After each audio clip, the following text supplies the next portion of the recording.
Good morning, everyone. Good morning, Mr. Director. Welcome. I check. know you'll introduce yourself. And my apologies for the schedule. The chair had too many questions this morning earlier, so I think I'm somewhat responsible for the delay, and I apologize. I do note that DGS has 100 of the 500 pages of the agency details, so we look forward to the DGS presentation. Well, likewise, thank you, Mr. Chair. My name is Berke Atilla. I'm the Director of Department of General Services. I'm here with my team, and we have today actually representation from the Police Department and Fire Department as well, as we manage their capital project, and they are a big customer for our capital demand. Just really quickly, we've kind of streamlined our mission and vision through our strategic planning exercise. It was very clunky and hard to grasp, so we wanted to. Most people usually, if they're not in the city government, they don't even know what DGS is. We have this saying that we call Department of Generic Services. So if you do not know which department does this work, that's probably the Department of General Services. But our mission is to deliver results for our city partners through services and solutions that are timely, cost-effective, and sustainable. And our vision to be the leader in delivering expertise, efficiency, service excellence. We always say DGS is also delivering great service. So here's my org chart. As I'm going through, I would like either to stand up or raise your hand so that the names and the faces can be associated. Again, I'm the director, Berke Atilla. My deputy director is Mr. Terrell Chesson. And under him, we have 3 assistant deputy directors. Our chief of administration is not here, but his name is Babala Lima. He's on vacation. Our assistant deputy director for external and legislative affairs is Leslie Carter. And our Assistant Deputy Director for Operations is Abrar Abuktir. Under the administration, we have our Fiscal Officer, CFO, Matt Rappaport. We're about to hire a Performance Management Chief and a Deputy. Our Human Resources Chief, Catherine Burns, is not with us today. Under Leslie Carter, we have a Strategic Communications Chief, does all of our media relations, and our executive manager for our all administrative tasks is Sherry Reed. Biggest portfolio is under Abrar, the facilities maintenance. King is not here, he's sick, but we have the energy chief, Julia Kalas, right here. And you're gonna hear and see a lot about our capital projects chief, Marwan Al-Karajat. This is not on purpose, but we decided not to change. I had an extra. So we're just gonna have to ask just like, who done it better? So new one, sir. Yeah. Just and we have our fleet management active chief, Shanae Williams. I don't know. I don't see Shanae here. She's not here. Okay. All right. So we have about 450 positions across our major divisions. Fleet management is being the largest one with 258 and close to $90 million of operating budget. Our administration division, who owns all of the director's office, fiscal, and HR, has 42 people. Public-private energy performance is facilities management is the largest, second largest, and capital projects with 30. As you see, our FY26 funds appropriated for our capital budget is about $17.2 million.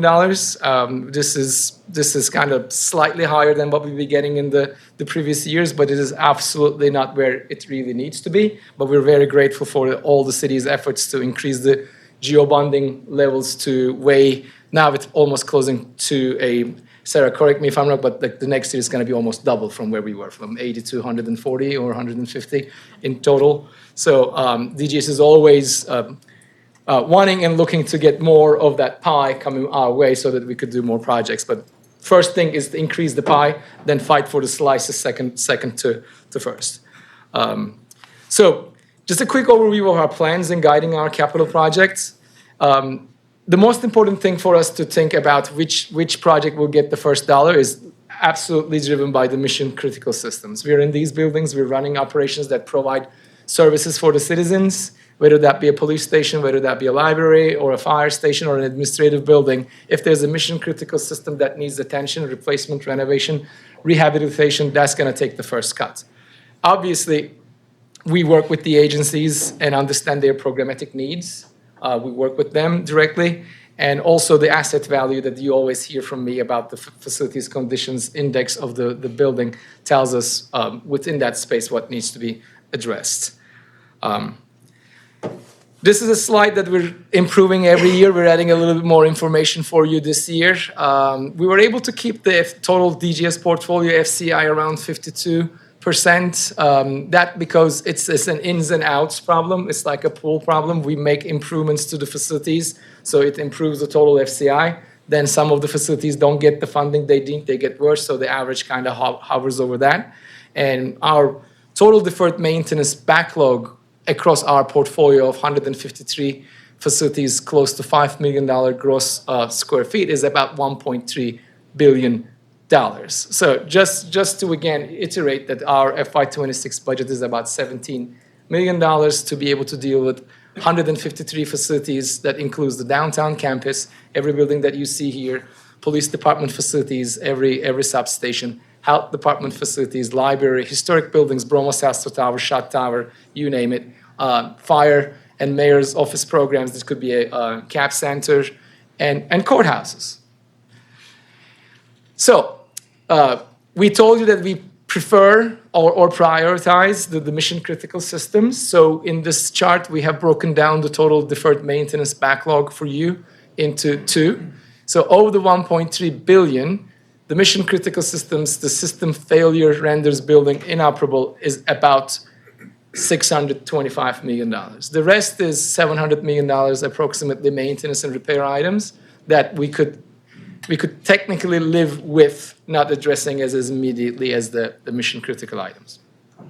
The FCI score, as it represented as a percentage, just for the people who is listening in, not for the planning commission, is a number that we assign to understand any particular asset's condition to its prime. So basically, if you have a building that needs $2 million worth of repairs, but the total value of the building as built is $4 million, the FCI would be 2/450.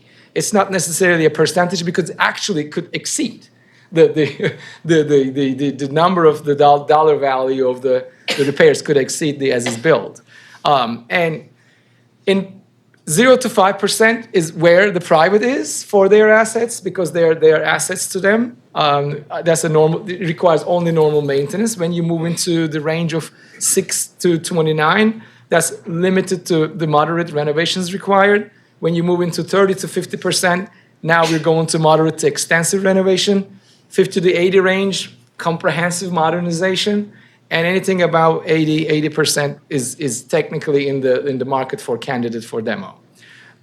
As you see at the bottom chart, we have broken down the dollars that the $1.3 billion into where they need to be spent. So proud to announce that we have about 5 assets that lives in the 0 to 5%.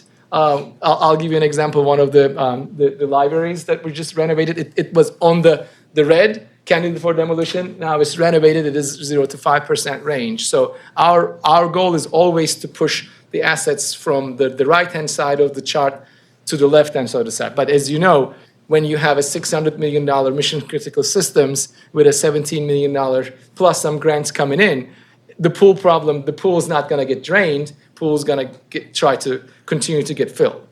So we have given you the number of assets in each category and also broken down in each chart. The top part is the maintenance and repair, and then the bottom part of the mission critical. So you could see that we have about 14 assets living in the 81 to 100% range.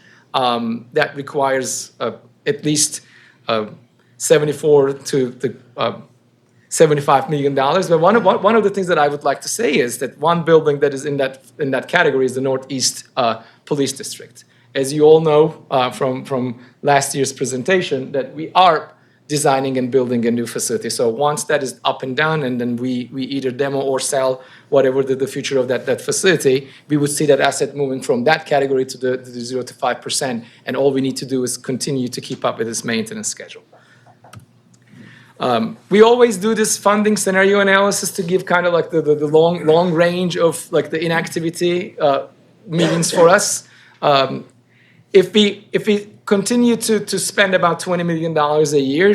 We know that extended period of time, about 20 years, most of our assets is just going to move towards the right-hand side of the scale, right? I mean, we talked about this. Mr. Director, can I ask you one quick question yeah. on the prior slide? Prior, yes. Yeah, just, I mean, maybe this is a sort of philosophical question, but, you know, the big bar in the middle Yes. is going to keep moving to the right. Yes.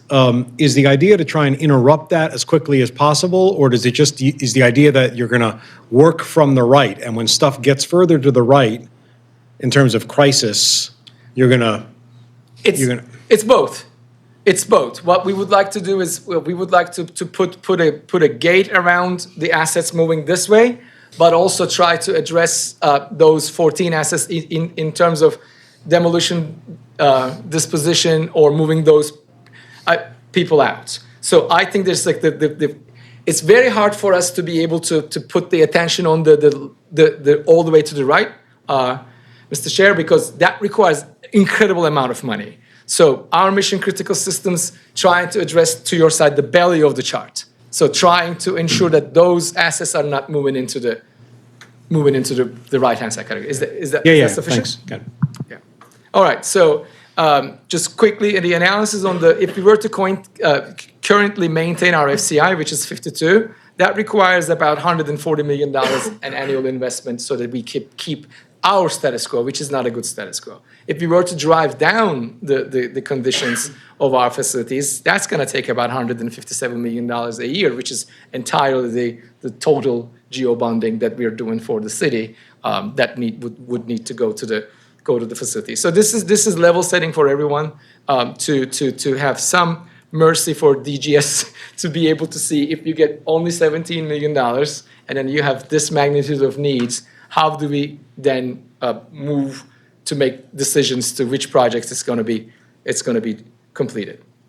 So I could invite Marwan right now to talk about the projects that we have completed. Marwan, come, this is your work. You should talk to it, and I'll stand back. Thank you, Director. Good morning, everyone. Marwan Karajat, Chief of Capital Projects Division. So quickly, I'm going to walk you through the project that we have completed in this current fiscal year. If you would like to discuss any of those projects, please stop me. So this is the Eastern Police District roof replacement, restroom, and locker renovation.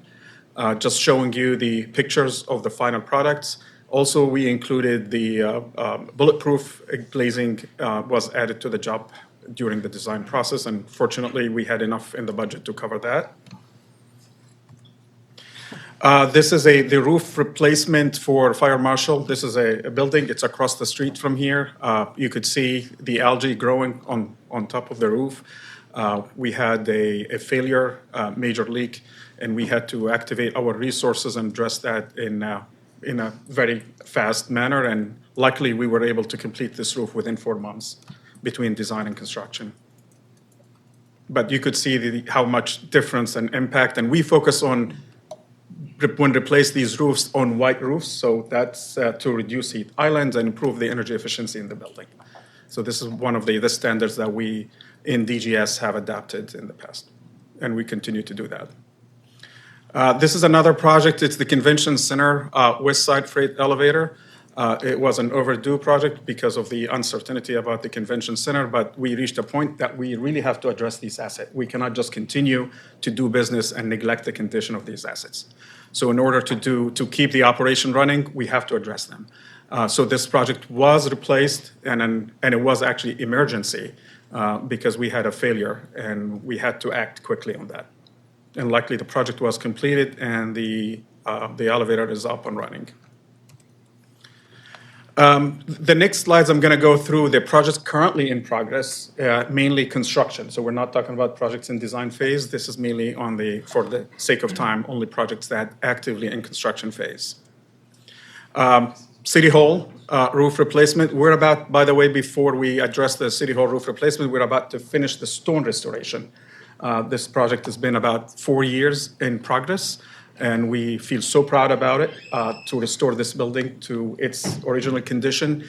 And now we're addressing the roof. And as you could see, it's not just the roof. We're also addressing columns, skylights, windows. So it's very diverse. The building system is complicated. But luckily, we were able to complete the design and award the construction contract, and currently we have a contractor on site. This is one of the projects that we in DGS have not done very often. It's a complete new construction library at Park Height at C.C. Jackson Park. So this was originally a park project, and then the library and park joined the efforts and decided to combine the two projects to one. And DGS decided to take the lead on design and construct the job. Since we do the work on behalf of the library, we work closely with parks, park and recreation and parks, and currently the project is under construction. Luckily, as well, the project was within the estimate that we have planned for. Another roof project, you could see how desperate these facilities are, the conditions of the roof. This is Samuel Morse replacement roof. This was an old school that was surplus and currently using as a recreation center and food program in that facility. And we are halfway through the process. All right, so the next slide, Director? I can Feel take free. it. Yep. Thank you. It allows people to see who's done it better. So, all right. State of good repair is quite important for us, right? I mean, we all know that we have our employees working in these buildings, and we have our citizens and residents going into all of those buildings for health, like library, rec and parks. I mean, just recs is not our portfolio, but we understand that we own the facilities, the infrastructure where either the business is done or the constituents getting services. And we have to focus on the health and the safety of the individuals that are there, whether that be an employee, whether that be a nonprofit organization or constituents coming in. And we also ensure that we comply with the safety regulations, especially with the heels of what have happened in the past with employee safety.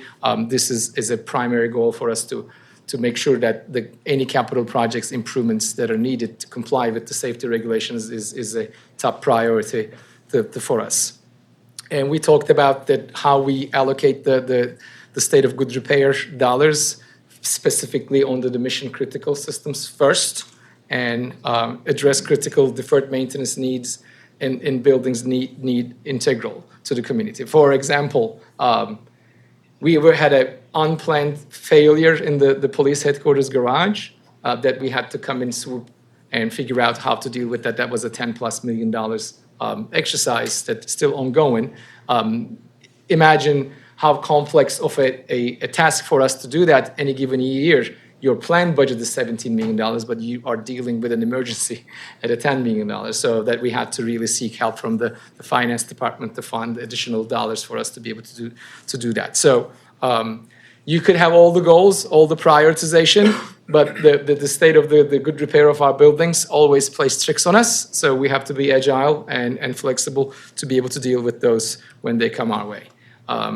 Obviously, supporting the long-term portfolio viability is quite important to us. And most importantly, for us to ensure that the solution to deal with this massive problem is just not getting more dollars from geo-bonding or PAYGO. It is to think differently. And I know, Chair, you are a big supporter of the different financing P3 opportunities, and also some of the buildings that they're in these shapes that we should cut the ties with them. We're really working with our partners, with the new executive director, Otis Rowley, in BDC, with the help of our sister agency, Mayor's Office of Infrastructure Development. We're really addressing these opportunities. We have gotten there's a slide that is coming for the P3, so I'll save that for later. But what we're doing specifically, where those 14 assets might be, where they require so much money, we're looking at, should we stay in these buildings anymore?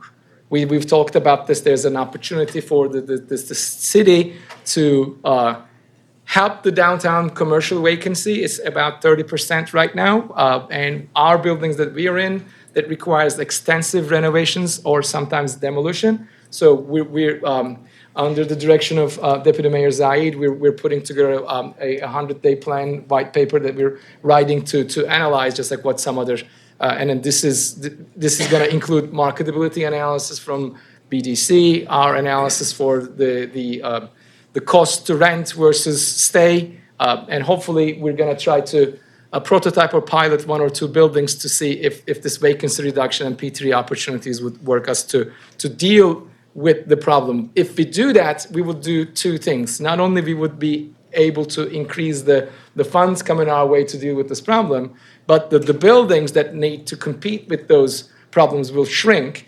That way we could, I mean, that's one of the ways that we want to address the issues that we're having. But equity is quite important. The one way that we want to be equitable is because we are the representatives of multiple agencies, so equity in terms of distributing the pie equitably among the agencies that work with us, that's one part of the equity. But the other part of the equity in terms of geographical equity and investment and where they're going. So DGS works with the agencies. We do not dictate, and I have agency partners that are here with us. We tell them what we see in terms of numerical needs of the buildings, and then we are also the people who are in these buildings day to day dealing with the problems that come to us. So we have an idea of if we need to put the money in, where it needs to go, but we do not do that in a vacuum. We work with our agency partners. We reach them very early on the process. We tell them what is our funding levels are, what we see that is important, but we allow them to be able to then tell us back if they agree with the plan forward, if there's something happening in their strategic plan that they're gonna expand contract, whatever that is, so we allow them to be able to come into that. And also look at literally where the geographical spread of our dollars being spent in the past, where it's gonna go in the future, and then what projects are being done today. So this is a static map, and I'm grateful for the CIP planning division for the GIS help here to put our projects on the DGS's 6-year CIP cycle. But is there we also have if you're interested, we also have a BI tool that is interactive that we could show you where our money's been spent in the past by fiscal year. So I don't want to take too much of time, but if you're interested, we can get into that map and show you how we look at that. So I'll leave that up to you. Director, I'm sorry, can you give us a little information on the one that's way outside the city? Yes, that's the reservoir, right? Yeah, that's the airport. The Martin State. Okay, so not the reservoir. Reservoir. Yes, the hangar. The hangar, this is the foxtrot where lands and leaves. And we although the building is not ours, through the leasing agreement that we have through the police department, the city are obligated to do work there to maintain. So sometimes we go out and do work there. Okay.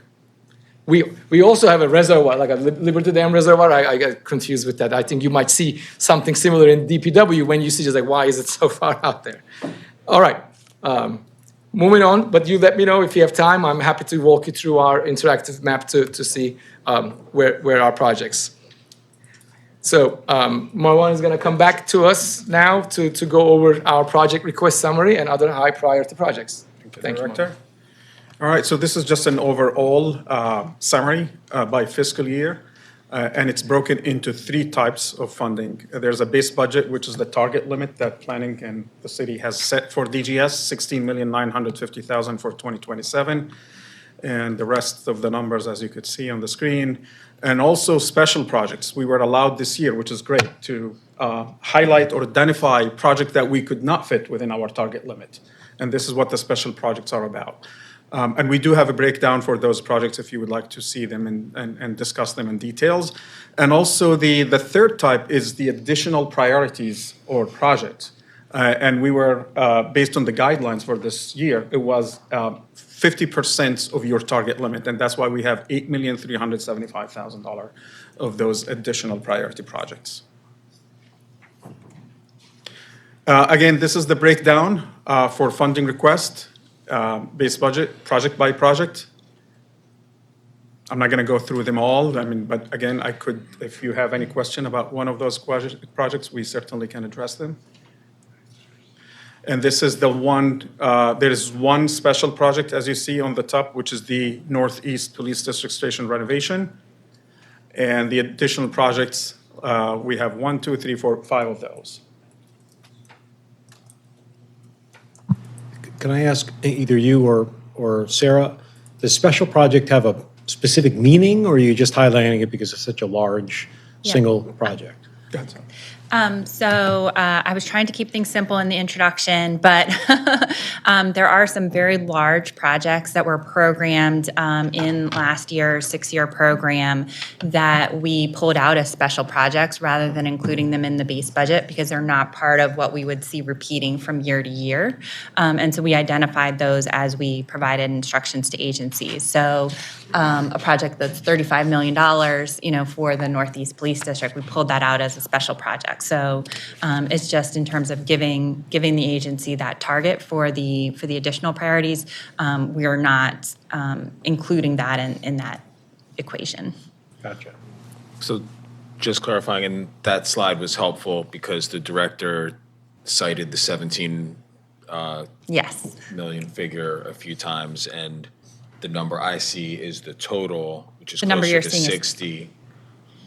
So what is the actual funding level? It seems, because my understanding is that the additional priorities should not be assumed that they're going to be in the budget. That's only if additional funding is available. Are the special projects in the budget? We don't have recommendations yet. So all of these are requests. So the total of all three of those would be the total of the request.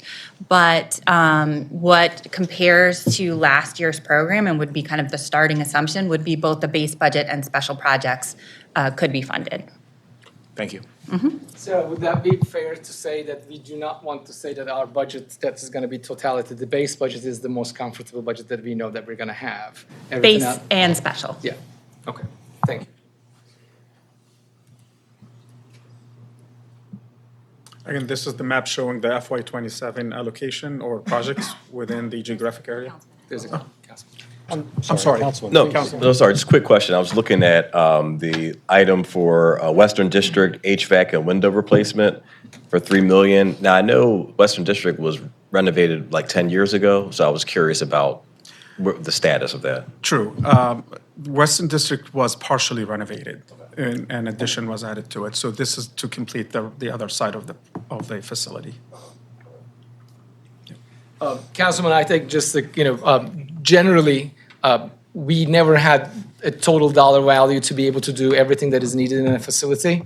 So what Marwan was saying, just a portion of the building deficiency is mission critical back then would have taken priority. So now something else that we weren't able to respond because we never had an ability to be able to address full soup to nuts projects done in these buildings because the totality of that one project would exceed the total value, and then we would need to only do one project. So one of the changes now that the planning department has done allow us to be able to do larger projects in time. So we will be avoiding these types of having to come back to the same location multiple times because we do understand that if you do that, you're also getting the project cost much higher than if you were to do it at once. But previous restrictions with the $80 million borrowing and the way that we were doing allowed us to be able to move that way. So you'll have lingering effects of that in the projects that we have made completed a couple of years ago coming back. But the goal in the future is if you're touching a building, we would like to do more comprehensive upgrades. That could bring less projects into fruition, but at least when we're done, we would really reduce the FCI greatly and then move that building from almost one bucket to a much, much better looking bucket. Got it. Thank you for the explanation. I know from the deck you sent in advance, you're about to do projects, individual projects. As a framework, could you, when you're going through them, just give us a sense of whether the 27 request is the same as you requested last year, even though it was not a budget year but a planning year, or whether there's been some material difference? Like, this is a new item because it turned out over the last year that this arose, or just some context with the baseline being it's the same list of 27 projects we showed you last year, except now we're moving them into the budget year from the first planning year. Does that make sense? Certainly, it does make sense, and I can tell you, it's slight changes, and again, these changes, as alluded earlier, are driven by either the need has changed, Right. Or projects becomes more critical than the others. I don't have the list broken down, but we certainly can provide the difference and comparison between what was requested in last year versus this year. We have those numbers. I was looking for a more qualitative, to the extent that it's worth highlighting, that's all. Sure. Well, we have the numbers, but Marwan, just. I to think the- just like one example, Mr. Chair, would be the convention center compensation. Right? We had our own prioritization of what we wanted to do in the last year's budget as the second year, which is to today's Right, budget. right. And when we met with them, we collectively decided that the project that we wanted to do is changed, but it did not. We had to do it in conjunction with Mac and his team to say, all right, is this priority remains the same priority? Because and also sometimes we have additional budget that we want, and if that does not get funded, but it is part of this year's request, then the first question we asked the agency, we hope that we were going to get this in the first year. Yeah. We were going to do it in the second year. We didn't get it. So do we make the last year's additional question this year's first question? And sometimes the agency says yes, then it moves out. But Right. majority remains very similar. And the related question, which I'll ask our staff more broadly, is if you got money last year, did you spend it? Or, because, for example, there might have been, I'll just make it up, 20 million in the 26 budget and now 20 million now. Is that the same 20 million? Did you spend the 20 million? Because I think one of the issues all of us across the city have tried to deal with is money that is appropriated in the capital budget in a given year and then doesn't get spent, and then it kind of gets lost in the future planning. You're absolutely right. So I'm going to speak to that in two terms. One thing, shout out to Deputy Mayor again. He's putting a capital stat project in place to exactly deal with this type of information and understanding where the idle things might happen. But unrelated to that, internally to DGS, we are working on the timeline it takes to appropriation to NTP. How long does it take and what it takes? So most of the time, the timeline for everyone to understand is like once we get July 1st, the ordinance of estimates signed, we have the dollar. Even if you start that day, we need to go through the motions of getting that. Marwan, you know the Sure. steps. Just like Of course. Yeah, So- there are all sorts of totally innocuous or non-fault reasons why that happens, right? Understood. Procurement, the part isn't available, whatever. I think we're just trying to keep track of when things didn't happen and Yes. why they didn't happen. And in most instances, or many instances, it's simply going to, the answer might be, well, we tried to do it, but we couldn't do it because the vendor, wasn't available, or a supply chain issue, et cetera. Just trying to get a. What is important to us is control what DGS can. Right. We could, vendors cannot respond if we don't put the bid out, right? If we don't write the scope. So those are the things that we control if we don't have an engineering estimate ready, right? Correct. So, but if we bid it out, nobody bids it, bids come up, those are the things that we cannot control. But we have to send the scope out, we need to go through the committees, and we have to have the on-calls. We are controlling whatever we can and hoping that everything else goes well. So right now we're trying to break down the total time it takes from the appropriation to a project start, and breaking that process into what percentage and what milestones of this process is actually under DGS's control, and then trying to create that tightness around, DGS should not waste any time, but once the bid's out, then it's out of our control. But I would say the good news is every dollar we received in last fiscal year has been committed. In other words, either the project in design phase or construction phase or in the initial phase, which is the proposal phase. So we don't really get the money and sit on it. As you could see, our needs far exceeds what we get. Sometimes we do, let's say. Like Sometimes we do, sometimes but sometimes these things beyond let's our not control. oversell the Very true, very true. But rarely when we sit on money because for a good reason. For example, we did mention the convention center. There was a plan to replace the convention center one time. So we had to wait and not invest until we get clear directions, basically. It was really a question for Marlon. Sure. And, a couple of years back, right after the pandemic, we were doing big increases in material costs. And then after we ate those, we had big increases in labor costs. And it really threw the pre-construction estimates into disarray. And I'm wondering if more recently, have you seen, how are you doing with your scope and pre-construction budgeting relative to the award amounts?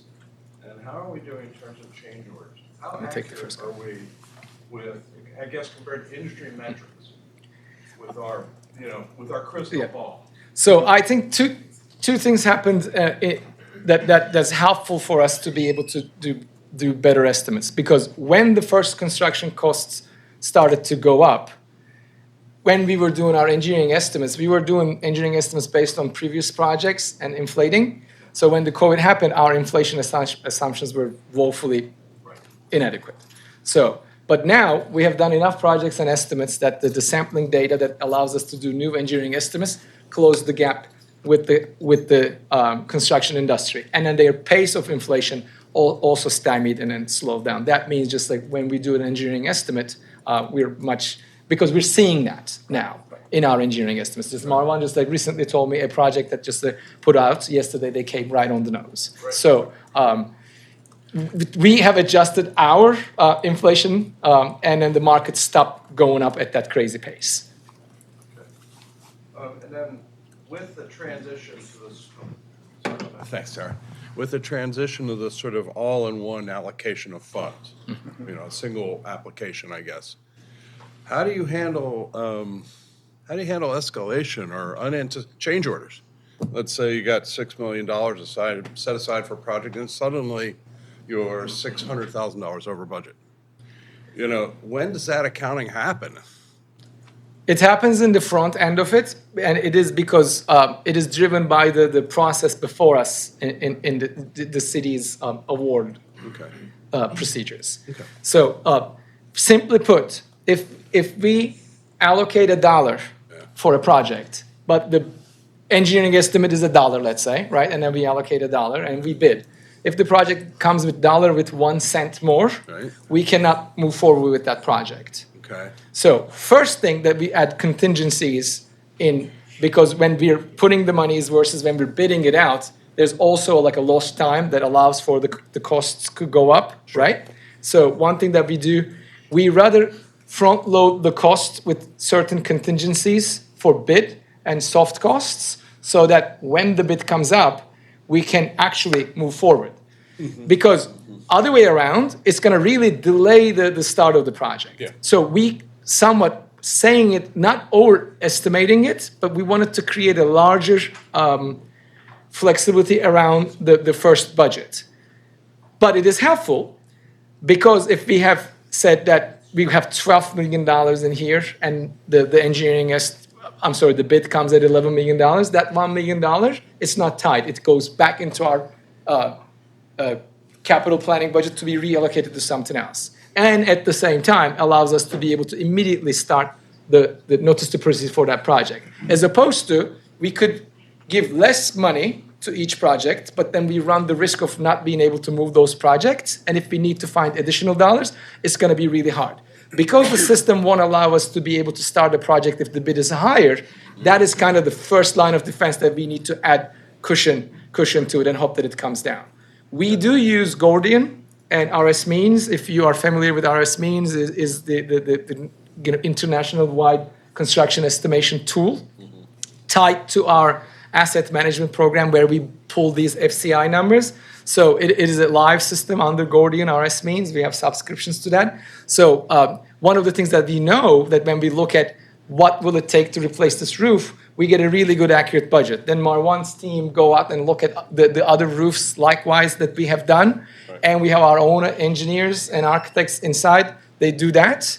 But sometimes if it's really complex, we might go on an on-call engineering contract to help us with what the engineering cost might be. So those are the things that we try to do to be close, but then be at our contingency to ensure that when the money arrives and the bid comes, we can actually do the project. Did I miss anything? No, I think you captured it all. Just in summary, as a practice, DGS has always included contingency in every budget line item we request. And as you know, with working on existing facilities, unforeseen condition always going to be an issue, and there always a change in the scope during construction. Especially if you're familiar, you know what I'm talking about. That's one part. The other part, because of the COVID, the post-COVID, and the lack of having enough competitors to bid on city projects, we start also looking alternative procurement options, like Gordian, like the state job order contract. Exactly, state contracts. And this helped us actually to negotiate, because it's an open book pricing, allow us to negotiate the number, and we say, hey, this is our budget. This is how much. Open book pricing competitively bid by the state. By the entity. state, it's already, yeah. exactly. So the procurement has been done Yeah. legally, it's all, transparent, it's done, but it does allow us, when they provide their proposal, they give me a line item for each piece in the scope. So I can go there with my engineer and analyze, this is really in line with the expectation, the market price or not? And if not, we can question it, and they can work with us on that. So that's another. Thank you, Marwan. You're welcome. That was Yeah. helpful. That's great. Thank you. You're welcome. Very, very useful. All right. Any more questions before we go to the next one? Nope. All right. All right, so this is just. How many maps we put here? Well, this is just for, showing how those projects are spread for FY27 requests across the city. All right. And this is one of the projects we're making requests is for Barks Animal Shelter. Again, this project was prioritized because there was a lawsuit against the city for sediment control, erosion by neighboring properties. So we've been asked to address and stabilize the land. And this is just a site plan showing you where the erosion took place. The green area, it's very steep slope area. And the property where you see some kind of erosion and stain, that's the property where the lawsuit was filed against the city. And we, with help with the law department, I think the city has settled that lawsuit, but we have to address the issue. So that's where we feel it's a priority. Again, this is Star Spangled Banner Flag House. This is a historic structure. HVAC system, as you could see, is in failing stage. We already have received fund in prior years. We are actually bid the project. We received the bid. We need the additional 100K to offset the difference in the budget. This is the City Hall HVAC improvement, including the flood proofing, because this becomes a mandate. We have to address FEMA guidelines and requirements every time we do investments in a building that exceeds 50% of the building market value. We have to bring the building up to FEMA standard. And since the building in the floodplain, we have to address that. And unfortunately, that comes with a cost. So we anticipated to do design initially, but because of the floodplain, because of the requirement, the uncertainty, the consultant team decided to do the feasibility first and to determine what it does take to bring the building where we need it to be. Because it's a historic structure as well, there's limitation how much we can do to the exterior. Eastern District, this is a HVAC, electrical fire alarm upgrade replacement. I believe this was originally an HVAC, but when we walked the building with the design consultants, we realized that the infrastructure, the electrical infrastructure, also outdated. And to bring it up to code, we have to address the electrical system and the fire alarm system.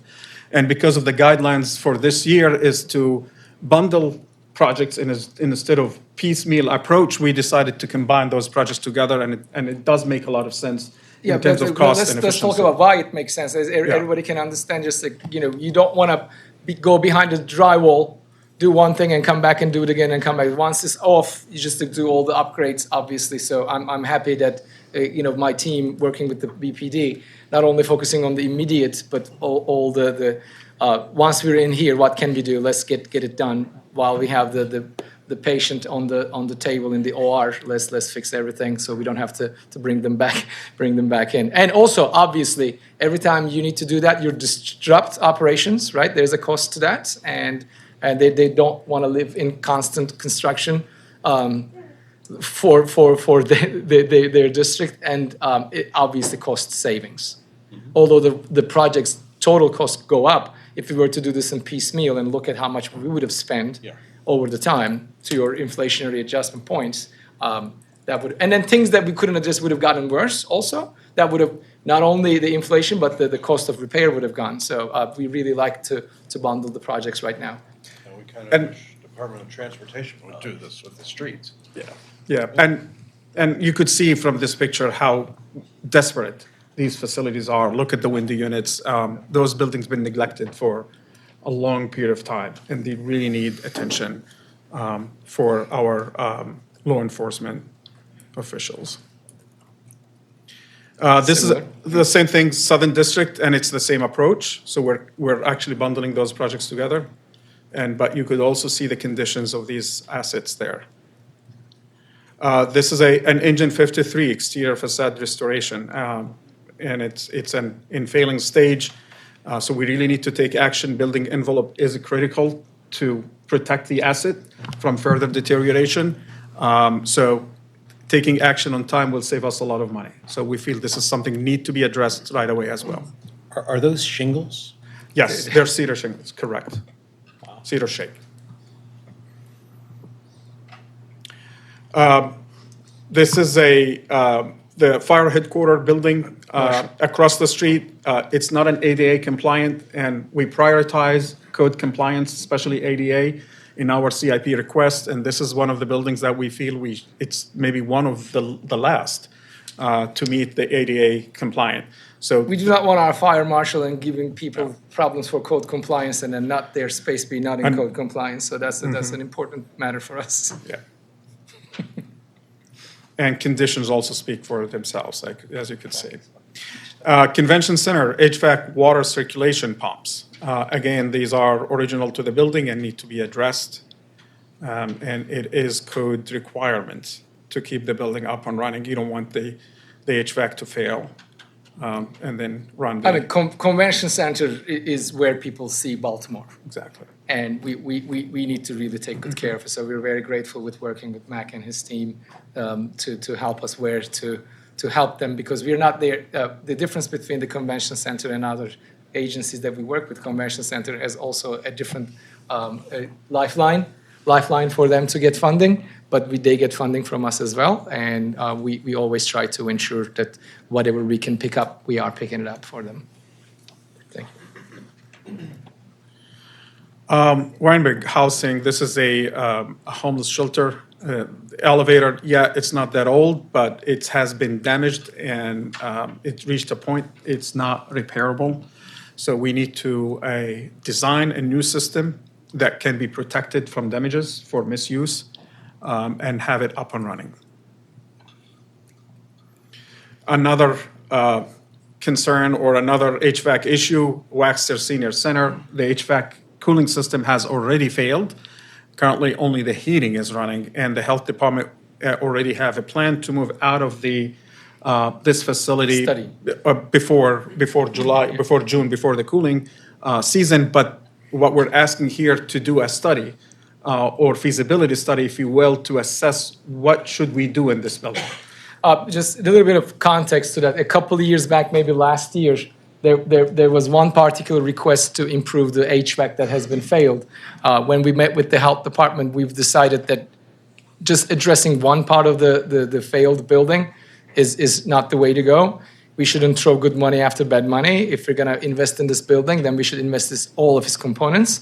And if we're not going to be in this building, then we should not put any money in this building, use those monies for somewhere else. So we decided that it is good to be able to know exactly, to your point, not just an engineering estimate, but a study, what it would take to bring this building, not just an estimate, but to a study, to see so that in the future years, it could be either part of our CIP or it could be not part of our CIP, and Waxter Center can go somewhere else, private or another building. So this will allow us to answer that question. Yeah, this building has been subject of discussions for like 20 years. Correct. And we've looked at public-private development options, we've looked at just shutting it down. I think this is as much a real estate question as a physical plant question. That is correct. And so, I mean, how do you coordinate with the real estate side? Because Well- should we even own this? Yeah, I mean, We are providing the information Yeah. to the decision makers at that point. We want to be transparent and objective what this building is, what it needs, and how much it's going to cost. And if there's another location that the city owns that they can go that is in better shape than this. And then we have all those answers.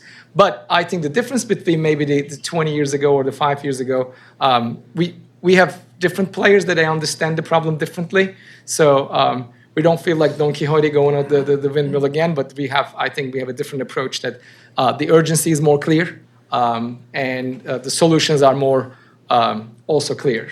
But this is $600,000 invested in a building that we may not want to own in the future.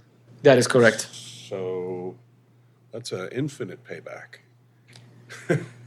I'm not going to disagree with you, but sometimes we are hard pressed to spend money to get to better answers. Right. And I'm not gonna brush it off, but I'm gonna say sometimes it's cost of business to be able to get to that understanding to make a decision. But yes, is there opportunity cost of that $585,000 could be spent in all of the other additional projects that could go? Yes, but collectively, when we work with the health department and the mayor's office, that we've decided that this feasibility study might be the final decision-making point as to just what this building's gonna need.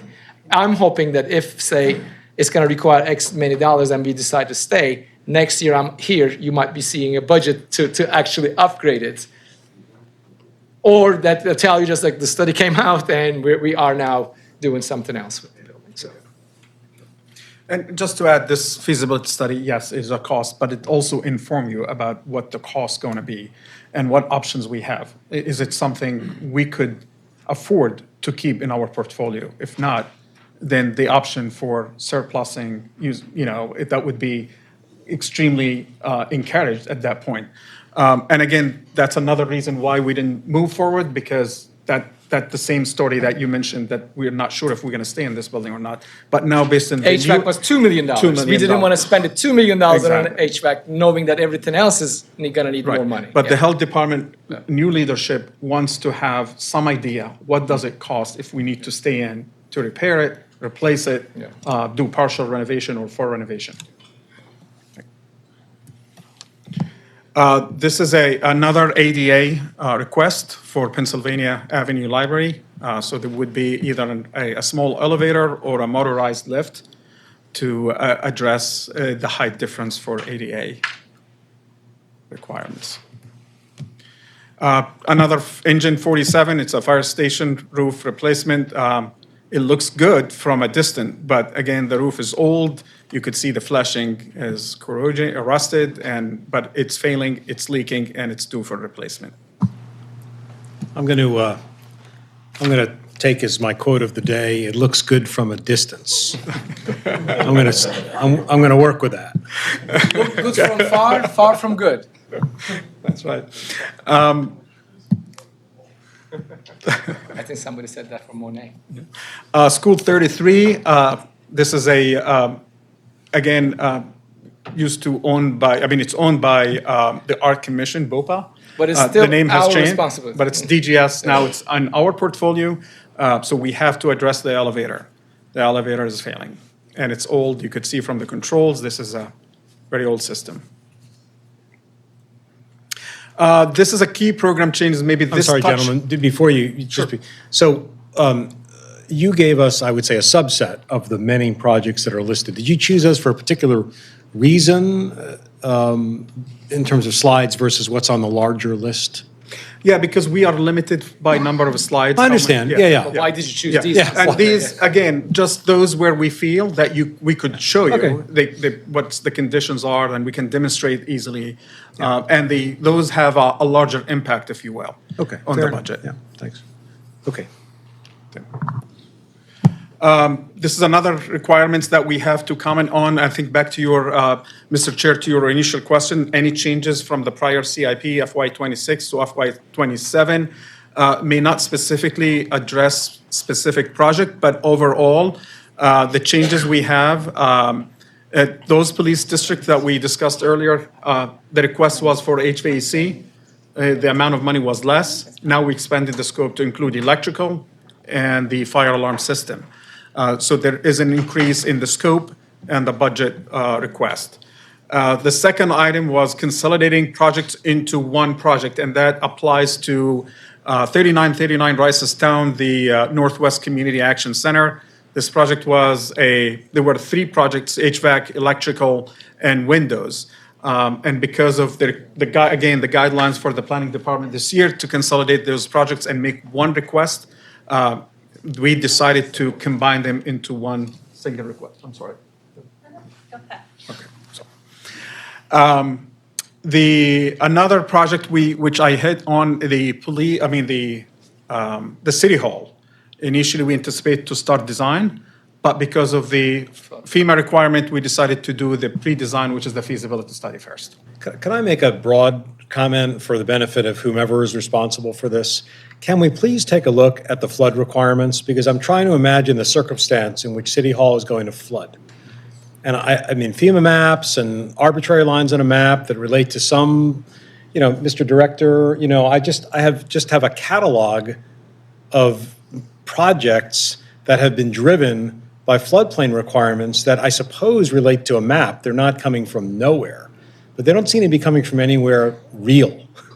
So perhaps we can just, talk about that. I mean, I don't know how much we're spending on flood-proofing City Hall, and it certainly should be flood-proofed if it's prone to flooding, but is it really prone to flooding? It is. Yeah. Is it? Okay. But again, another. With the right flood. With the right flood, Yeah, with the so- amount, yeah. Not as frequent as people may think, for sure. We did actually question that. The problem is, if we don't address it, if we don't comply with FEMA standard, our insurance policy premium is going to go up. And that's what the answer we got from the Sustainability Office. Okay, well, We can. City have Hall a- may be a bad example, and I apologize, I admit I've not been to the dungeons of City Hall. But just a general point to take a look at, because, and if, there's been a lot of like, well, FEMA says, and, at some point, maybe we should have a conversation with FEMA. Anyway, not to take your time. We can arrange a presentation from the office within planning that can talk to you about the flood maps. Thank you. You want a tour too? All right. Yeah, the P3. So I know, Mr. Chair, you've been wanting to talk about the P3, and then we haven't come before you because we were expecting to get that cooperative agreement from the federal U.S. DOT. We've got $1 million that allows us to get a concession grant last year through MOID's great work. We put an RFP out, and we procured Redgate Real Estate Advisors. The same team is actually won the RFP for the State Center redevelopment program.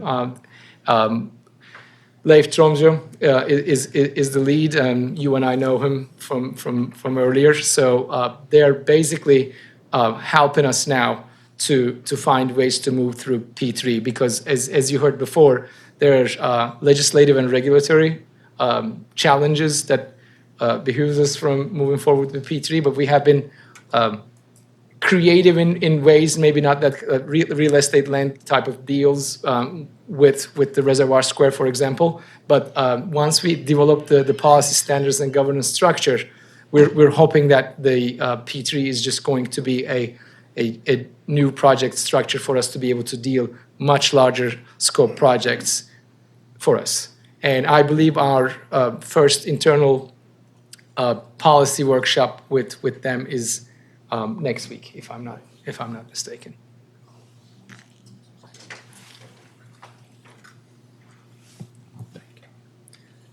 Oh, Marwan, I can talk to. I mean, I don't think that I need to beat the dead horse here. Obviously, our capital needs exceeds way more than what we need to do, and our priorities are competitive, and most importantly, the word that in parentheses is reactive. Like the police headquarters takes $12 million out of your budget because the building garage had failed, and it sits at top of the evidence control room, and there's no way not to fix that. And we just talked about the market inflation and increased construction costs seem to have been stabilized, but we just don't know where the world's going to take us. I have a question. Yes. Using the police garage failure as an example, is that something that was on our radar? Meaning that was a project that had been deferred and was in an outer year and ended up failing before that? Or is that something that was a total surprise? Yes. Hey. The first one, yeah. It actually was not, we know it needs, and we were halfway through design to restore the garage. But it beat us to the punch. Exactly. Thank you. So, Mr. Stevenson, I know that through our FCI analysis, we kind of know where some of these time ticking bombs are. It's just, we just don't know which one or when it's gonna be their time and how costly or important it's gonna be. So that is the really tough challenge for Marwan, looking at all of these potential failures and trying to come up with which projects we need to fund, where the most impact is gonna be. But when it happens, we have to find ways to fund that. So everything else gets pushed out, unfortunately. So I talked about the work that Deputy Mayor Zaid is leading, reimagining, and the Downtown Rise. Some of you might be familiar with what we're trying to do there, really imagining our administrative campus in this corridor, and knowing that the cost of being there and amount of monies that it is going to take from our capital budget to continue to maintain those assets. So we are really looking at how much it is being cost to operate, how much money we need to spend in the next 6 to 10 years into those assets, and what types of operational risks. If the building's heating fails, then we're not going to be able to in those buildings, and where are we going to go? So we don't want to come too close to that event horizon and then decide what we need to do. So we're actively working on a long-term plan. Hopefully, by the time that this plan was looking for the downtown development goals or reimagining how we want to think about this campus, we would have made progress on the P3 side that allows us to be able to bring additional private funding into those, reimagining those facilities. We could be very high-level, pie-in-the-sky conversation if you understand the limits of the boundaries of the Fayette Street is the President Street and is the police headquarters. If you come all the way down to the Holiday Street is the Cummings Building, Old MICU, and right across is the garage and the Apple Tree. So that's an entire building campus where we now have the district court has already vacated, leaving in a building in between. So our job is to think about if we were to reimagine for this entire parcel as a development opportunity where maybe government be a part of it. Maybe it is completely redeveloped, and then we are like doing the state. Our operations are now renting space from available commercial downtown real estate where we could be an anchor tenant and good square footage and drive down the costs for renting. And one potential P3 arrangement would be to government residential commercial mixed-use building to be there and then for us to come back in as a tenant. So all of these could be addressed once we go through the P3 work group work done. So that's why that is quite important to really put all our efforts. But P3 is not going to help you if you don't have a plan. So we're working on a plan and hope that those two things come ahead at the same time. So we will have better firing power to execute those plans, not just to rely on our ability to borrow more.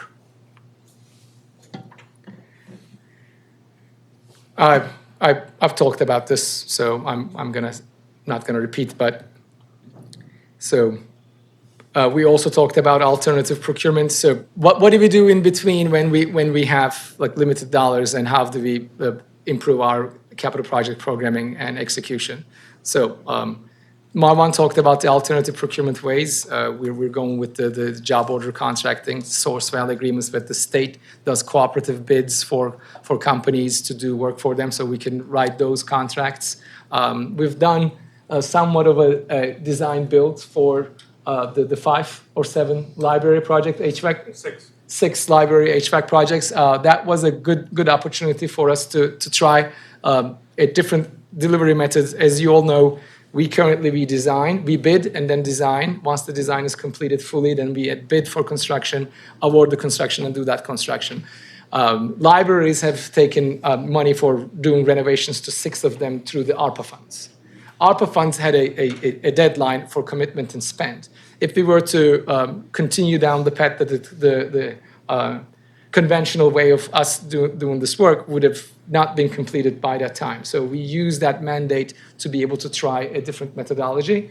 And in that methodology, we were able to design and build at the same time to be able to deliver the projects faster and cheaper. The jury is still out, right? But most of them completed now, Marwan, right? This is true. Most of them have been completed, going through the punch list. But again, that's another example how DGS sometimes go above and beyond the traditional method of procurement, especially when timing is important and costly. So if we don't use this option, we would lose the ARPA fund, because ARPA fund, as you all know, has to be committed by a certain date and spent by a certain date. We would not necessarily use the ARPA fund, but we Right. wouldn't be able to use those funds for these projects, and these projects Indeed. wouldn't have been done. They would be part of this project, and the total value was how much, Marwan? It's about $10 million. So imagine, we were able to get $10 million of ARPA funds done for these projects because of an alternative delivery method was introduced in that. So if it's successful, we would like to further those delivery methods where applicable. We didn't want to do a large project that we don't know how to do. Rather, we do smaller 5 projects for us to be able to get our feet wet, don't jump in, but just like dip your toes type of situation. But I think we're learning a lot from this project that will allow us to think about these more in the future. And we're heavy on our training. Our individuals that are so we're getting. Just I sent them a new webinar from the Gordian for the cost estimation. So everybody that works in our office knows how to run reports, understand what those reports say, and also be up and connected with the new trends and the costs in the environment. Questions, if there's any left. Colleagues, questions? Yes. I'm sorry, thank you for that reminder. So we have our agency partners here from in fire and police, because they are one of our largest customers that we work for them. And in your submission package, I think the police department had included a memo and their total needs. And I think that it is quite important for us to be able to work with our agencies who not only rely on us to be able to tell from what we see, this is failing, you need to go, but what type of master planning that fits into their operations, the way that they work, where do they work, and how do they want to work. So it is quite integral for us to be able to work with them. And as the police department finalizing or working on their master planning, that will be an incredible input for our planning efforts for the future projects. So it moves that parentheses of reactive to potentially more proactive. If we have a master plan right now, Andy, if you want to talk more about your efforts and then your needs, please come up. Andy Smolian. Good afternoon, Mr. Chairman. Good to see you. You, Mr. Smillian? It's been a number of years. Thank you to Burke and his team and to the Deputy Mayor Zaid.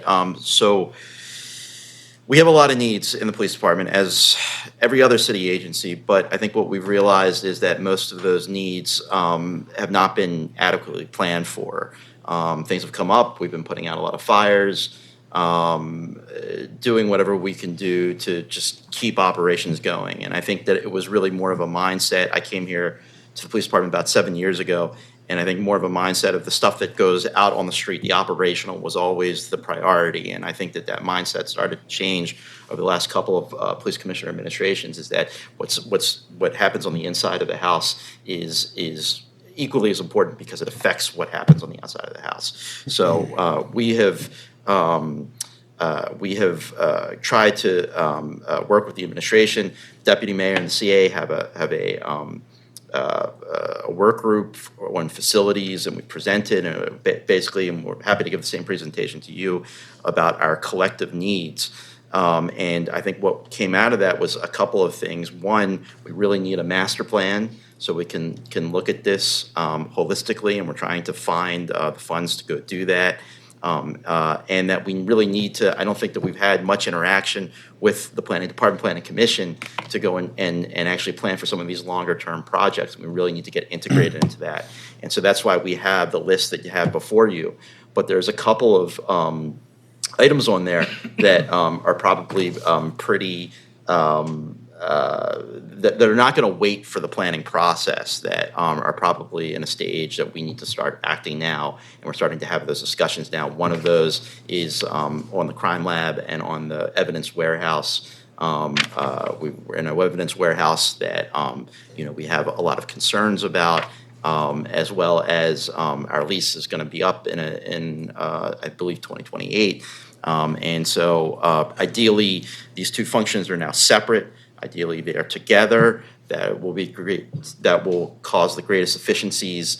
The initial plan was for the Sun Building. We're still working out the details of that project, about whether or not it moves forward and it actually goes there, or whether we're going to be looking at alternatives. But something's got to give on these projects. We can't continue the status quo for multiple reasons. And then we have issues with our gun range. We have been at Gunpowder in Baltimore County for Gunpowder Park, which is a state-owned facility, for about half a century, and the situation there has changed given some issues with our landlord. And so these are things that we really need to address because it is affecting current operations. But then we have a list, which you have before you. They don't have, so if I can just for a moment. Oh, I'm sorry, please. So the Department of General Services and Police Department submitted to the Planning Department a list of these needs that would be part of this master plan.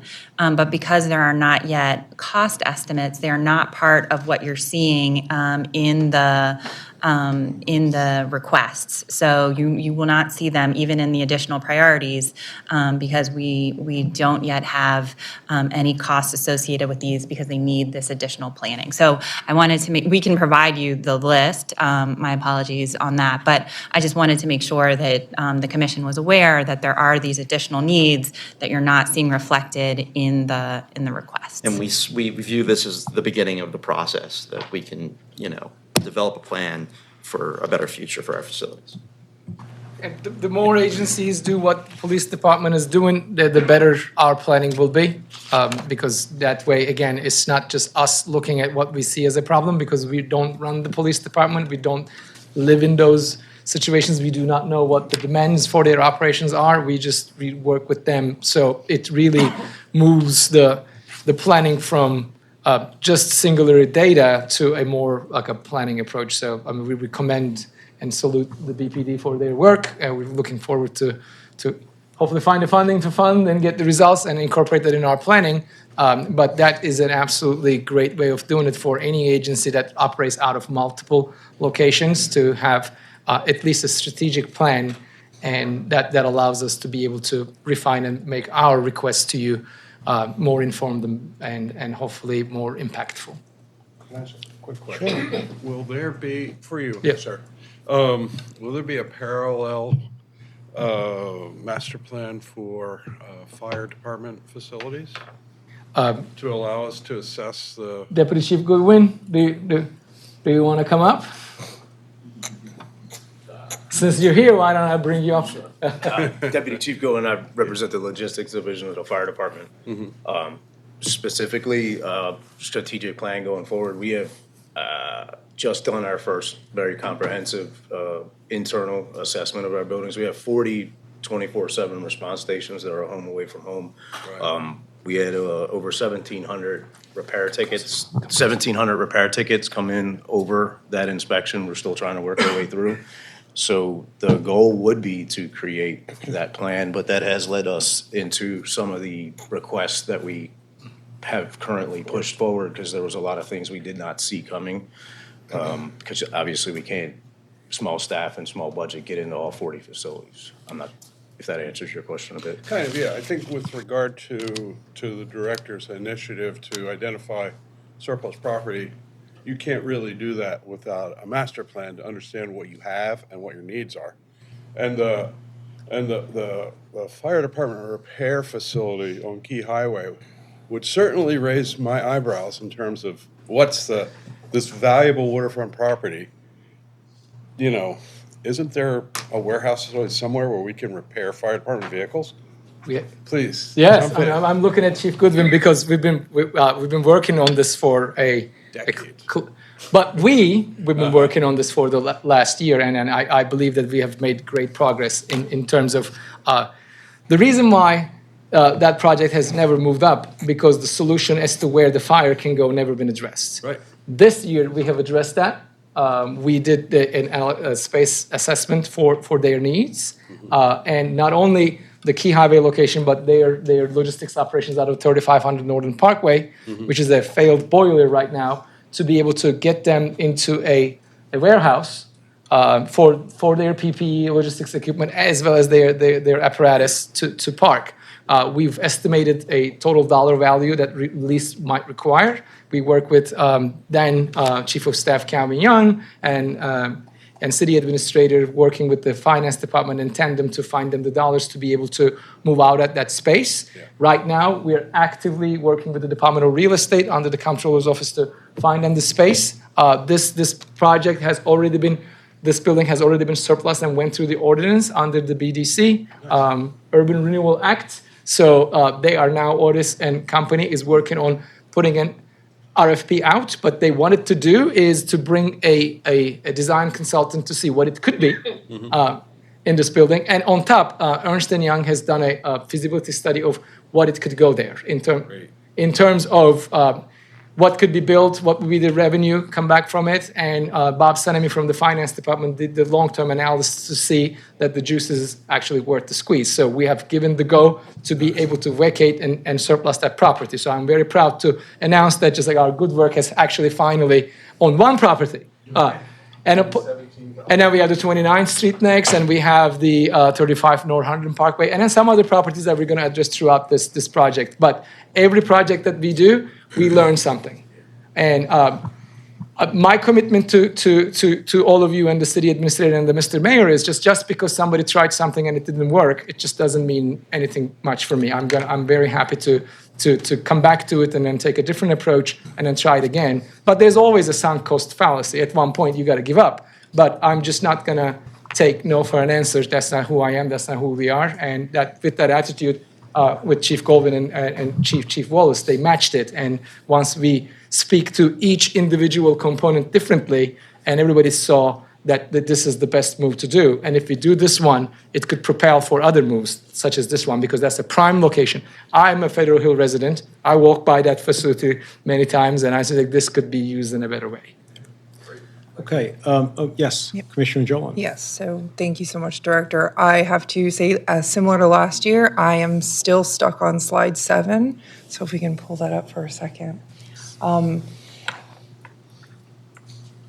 I think it's akin to saying, if you live in an apartment, you need $1,300 in repairs, and your landlord gives you $17 to fix it. And that's what we're looking at right now, which is not sustainable. So I'm wondering, for our recommendation for CIP, as we move this forward, can our recommendation be attached to this study that we need to look at these buildings to say, we can't even do our job. We're fielding emergencies of garages collapsing versus being able to take care of any of our assets here where people are in these buildings trying to do their job.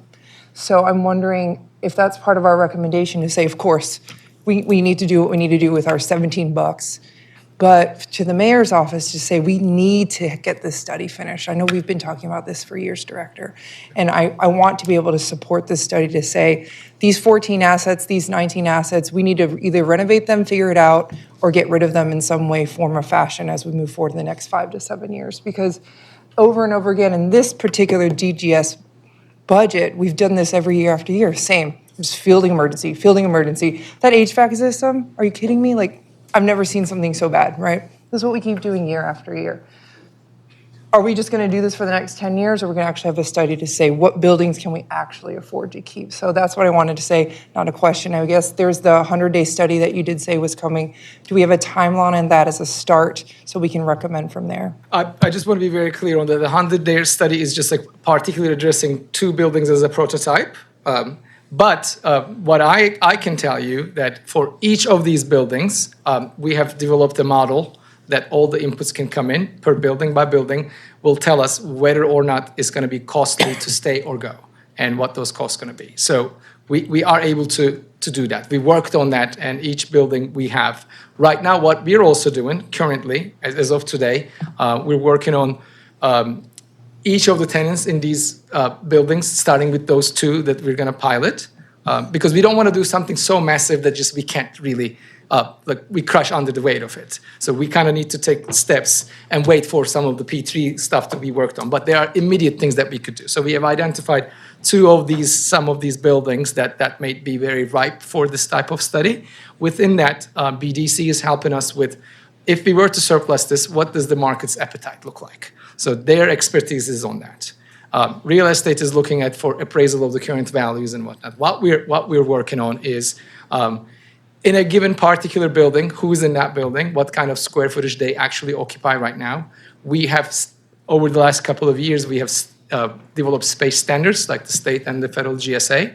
So taking that unit, I call them the Lego pieces that makes up the entire building, because some of those buildings are not single occupancy, but they're multiple agencies, and within agencies, multiple divisions are in there. So we work in each of those units to look at their current occupied space and what kind of space do they need if we were to build something new for them, renovate the current space, which is non-starter, but as an option, or we go to a private space. Our hopes that we would be able to afford the dollar increase, because when they pay us rent, they don't pay the full rent, right? They can just pay us whatever. So if the same space an agency paying in private, they would be paying more. So we know that if moving the agencies out of a city government building into a private building is going to cost per square foot more. But if we can influence the total square foot, which we're working on right now, then we can say, okay, maybe we keep the dollars appropriated the same. We will have obviously some offset for not maintaining those buildings. And potentially, again, developers will be really interested in and believe in government that they can actually develop it because we have left. Over and over, we hear from all the developers and everybody else that they don't believe in doing an RFP or doing all the work because they don't really believe that we're going to leave these facilities. But we're seeing with the governor's office moving the state buildings empty into commercial space, we're watching them very clearly. For example, 2100 Guilford, it is now turning to affordable housing. I cannot remember, but there was just like nothing being done. But now, because they actually chose to vacate it, developers' interest picked up. So, to your point, we are gearing up to put the information before the decision making for at least some of those buildings. Should we continue to invest in these and not? And Baxter is one example. So there's not one size fits all. I don't think that we can look at these 150 buildings and then have one plan. I think we need to bring it down, but the focus should be on the right-hand side of the assets, the 14 and the 19 that we have. I hope that was helpful. That absolutely is helpful. Is it possible to request a briefing within the year to get an update on those specific sites, and not to pressure your team on that? I know that P3 and all these projects can be so complicated, but at least having that so we can be able to do our job when it comes to DGS, CIP. Thank you. For sure, and we can certainly commission or work on an appropriate recommendation coming out of the process. I mean, we don't only have to make recommendations about approval of numbers, but we can also say, here are some observations, conclusions, and recommendations. We certainly can do that. There is an exhibit. I was going to ask for this, and then I scrolled and I saw it. There's an exhibit on your slide deck, which is available to us, and I'm sure publicly as well, that lists every building with its FCI ranking and its color of, red, red, less red, et cetera. Every building of the 153, I think. So there's a lot of information here. So, Commissioner, let's take that up, and we'll figure out a way to constructively engage. If there are no other questions, are there any other questions? Yes, please. The Northeast District Police Station, $35 million. That's obviously the biggest project here, and it was noted as a special project. I'm not going to ask why we need a new police station. My question is, this building, the existing police station, it's on Morgan's campus, basically, likely a very marketable property, unlike a lot of our other surplus properties. is that building being considered, the sale of that building or whatever? First of all, is there a plan for that building? And is that plan being considered in the financing of the new police station? So I will let you know that the current Northeast District is one of the 14 assets that you see at the all the way to the right of it. So one of the reasons why that just investing in that facility, right? Why the Morgan's expansion is coming. So we're not relying on any of the funding that may come from the future potential sales proceeds of that facility to fund the current facility. We were able to use the state grant funds and internal CIP funds to be able to get the design and the construction of the new facility completely be done. I want to be very clear as to where the DGS's influence and actual authority starts and end, and that's just for both of you. We are a part of the larger group. When it comes down to how is it going to be sold, what is it going to be developed or given, DGS doesn't have any authority in there. We are at the table, we inform, but we don't hold the final say on, although during its life cycle under DGS, when it's leaving us, it's the real estate and the mayor's office, economic development. We are the information providers to that. So I am not able to speak to you as to what the finalized or about to be finalized plans for the future of the building. And coming back to you, Claudia, it's just that I guess we are, again, a part of this. We could say that these buildings need to be sold, but at the end of the day, we cannot do it with all of the other external partners. This might require the council sales ordinance, right? It might require the real estate, because the real estate lives in the comptroller's office. So they need to be on the same page. So we are just one part of the puzzle. We supply a lot of the information. We bring a lot of the expertise. But I think this administration is really using all of its components, internal and external, to really deal with this one. Thank you for that. And if I could just add one more, this is more of a rhetorical comment for Director Attila and also Director Keene. But when we talked about the sort of overall planning needs for both the police department and the fire department, and there was mention of making more plans, Mr. Chair, I hope that the solution would not be to have a police department plan in a vacuum and a fire department plan in a vacuum and a DGS plan in a vacuum, but that we could, if we're going to undertake that exercise, have a more comprehensive look at those things together. I think you're absolutely right. Especially, we should not work in the vacuum. But there's a reasoning why some of these master plans might need to happen in the jurisdiction or operational specific needs, because for us to be able to do a number of more projects for fire stations is really based on the structural needs of a fire station is very different and simpler compared to a police district, right? I mean, not to simplify, but a fire station is let's say a simpler box versus a police district could have like evidence control guns and just like it's very different, and there's different ways. So I think that what we need to do is be at the table while they're doing it and use potential opportunities for cohabitation where it's applicable, right? So certainly always love to see you at the table. And not to make this a point of contention, but I think that it all reports up and feeds up. Certainly the nuance of the needs of the operations of the fire department and police department are different, but similarly that we want to coordinate our investments in housing and our investments in schools and our investments in transportation, to leverage other agency investments to respond to demographic shifts, whatever the things that are driving these investments, they are interagency trends in most cases. So